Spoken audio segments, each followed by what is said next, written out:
What's up, Tiger fans? Welcome to the first ever episode of The Street Speak, where I sit down with coaches, athletes, and administrators to tell our stories here at Taos University, get to know each other a little bit better. For the first ever episode, I'm joined by Dr. Steve Eigenbrot, our athletic director, and we're going to jump right into what makes it great to be a Towson Tiger. First of all, welcome. Thank you for joining us. Bryce, thanks for having me. Absolutely.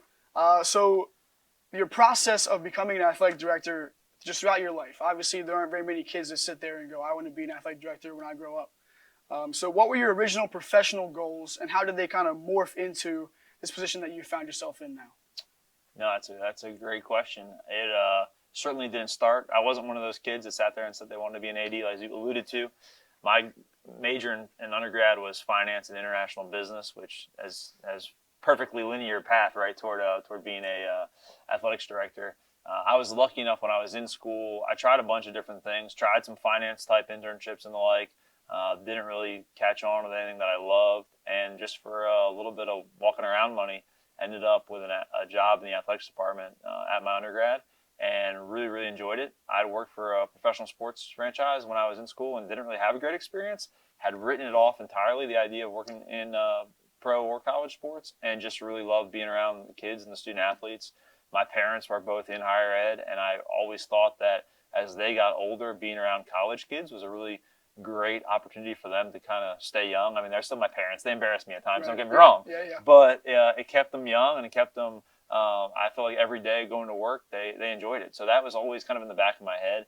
And then having a great experience kind of led me on this path, and did the whole GA thing and all the way through, and really been just enjoyed working in college athletics. And I don't know that I set out to be the athletics director at an institution necessarily, but you grow where you're planted long enough, and eventually you get an opportunity. Yeah, so you said you worked for a pro organization. Obviously, you were a little bit on the younger side, but I've heard all kinds of athletes talk about wanting to work in pro sports in a front office.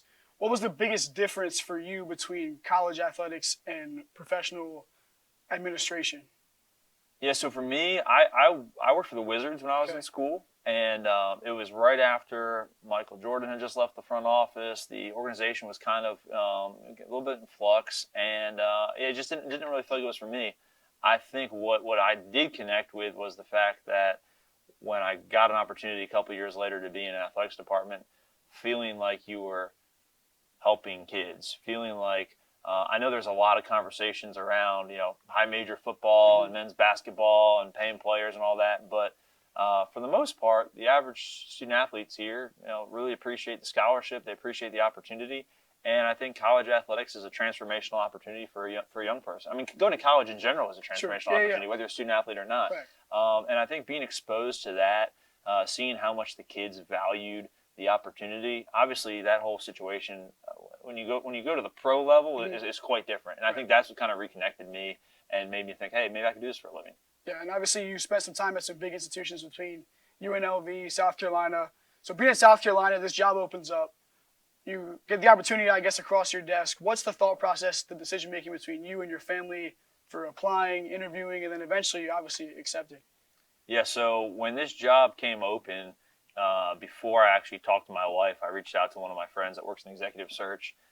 They hadn't even gotten the search yet, but I said, hey, look, this is the first time I've done it. I said, if this job comes open, I would be really interested in Towson. To me, having gone to school in this area, having looked at Towson as a potential student athlete when I was in high school before I got hurt, it's always been a school that's on my radar. I always felt like it was a place that the success that this school has had has outweighed its brand. I've lived in other markets, and I heard people mangle the name or still call it Towson State, or all those sorts of things. So that's why in November I made that phone call. And then it kind of was very slow until February, and then everything moved really fast. But my wife worked in college athletics. She was a college student athlete. And for her, there's some criteria about kind of where she wanted to live as it relates to climate and just connectivity. I think a very isolated college town would be hard for us. And then I kind of learned her up a little bit on what Towson was all about in terms of the beautiful community, super close to Baltimore. And then she started to get excited about it. And then obviously, like you said, my family was very close. Every one of my siblings, my nieces and nephews are within like an hour and a half. So it's like a real homecoming for me. So it was pretty easy. Right. I knew it. The job was open probably for like 72 hours. And I said, hey, that's one that I think I could, if they like me, I think I could like them for sure. Yeah, absolutely. And obviously you were hired at age 37, 38 now. Yep. So the youngest AD ever hired in college athletics is 31. The average age, I guess, for FBS, which obviously we're FCS, but FBS is 54. So how does your age play into your role, both for good and for bad? Like, does that matter? Does it ever factor into what you go through every day? Yeah, I mean, I guess on the bad side of it, sometimes people will say, as it's come to events over the weekend, they're like, "Oh, you're a baby," and I might think to myself, well, the line I use a lot is like Sean McVay won a Super Bowl at 36, so I mean, if he could do that, maybe being the AD at Towson's harder than winning a Super Bowl, or maybe it's easier. I don't really know, but I feel like there's lots of young people that have come before me that have been successful in their roles, and I think. Overall, I'd say it's a positive. I think having conversations with student athletes at South Carolina, I was a faculty member, got to teach a lot of classes. So again, I think being around the students and finding yourself in a place where maybe your age makes you a little bit more relatable.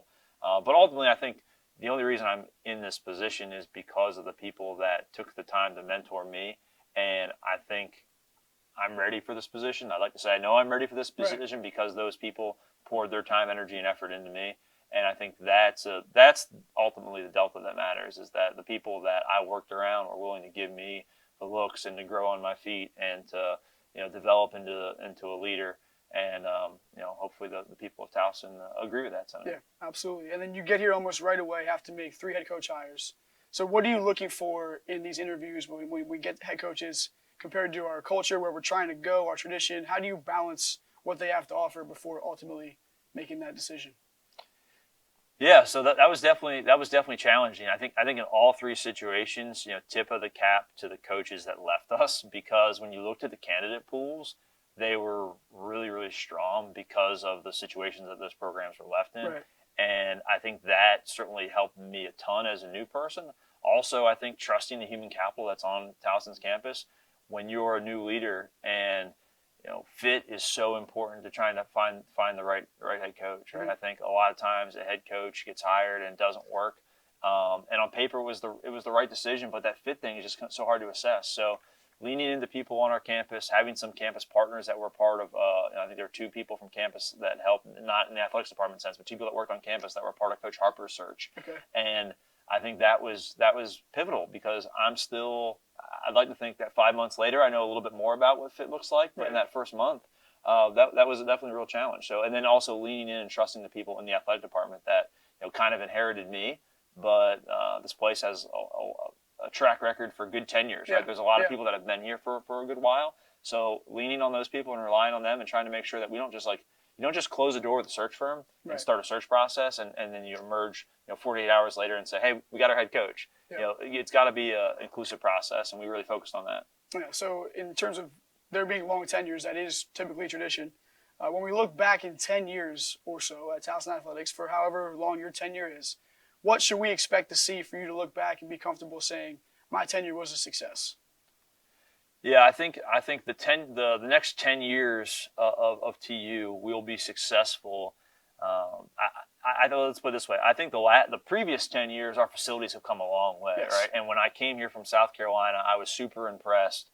Coming from an SEC school, and you walk on a campus, you're not sure what you're going to see, and then you see this body of work and how pretty South Campus is. It's like, wow, okay, we can do something with this, right? Yep. I think for me, the next 10 years, the branding conversations that we'll have around Towson as a university, the way we're positioned, President Schatzel's vision of going R2 from an institutional perspective, where we are within the CAA. That conference has changed a lot over the last decade. Yes. I think we're very well positioned to be one of the leaders in the CAA. So I think the branding piece will be huge. And then also I think rewriting the way that we support our student athletes.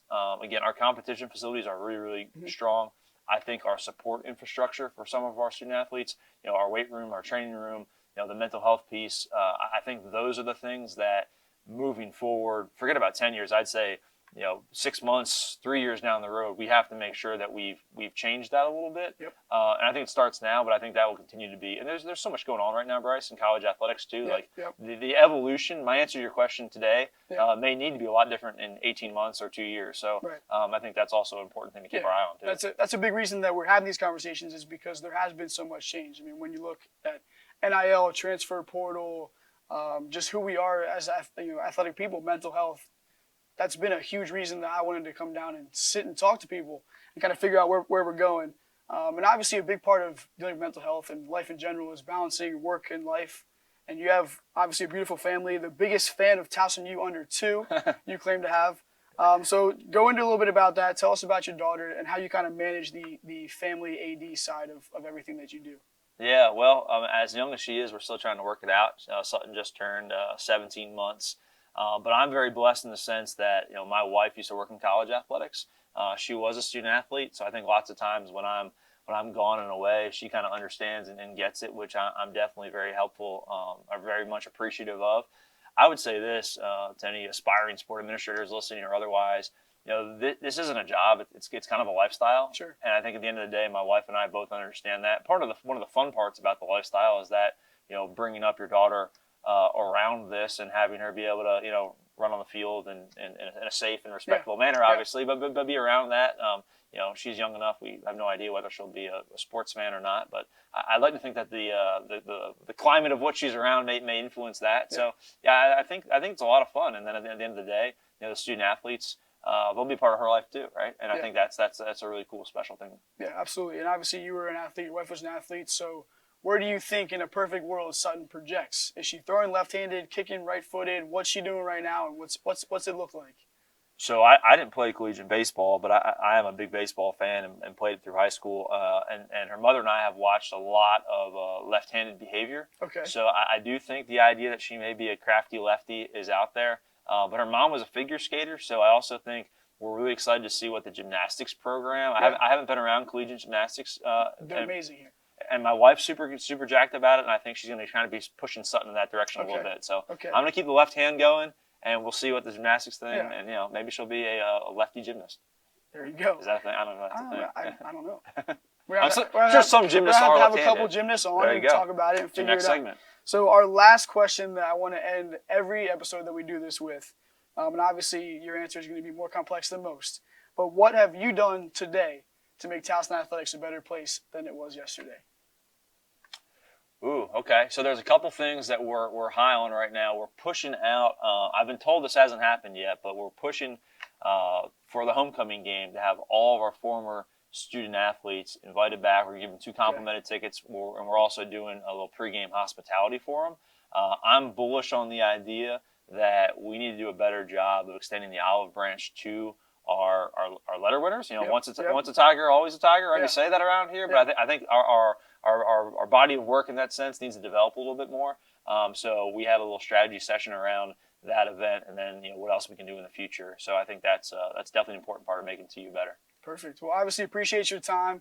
Appreciate our first you. Esteemed guest. You only get one first. This is awesome. I know. We do only get one first, and hopefully everybody continues to join us, and we really make something special out of this. But obviously appreciate your time and everything that we're going to continue to do together. Appreciate you. I'm Awesome. sure the streets will go well. Yeah, let's do it. Thank you.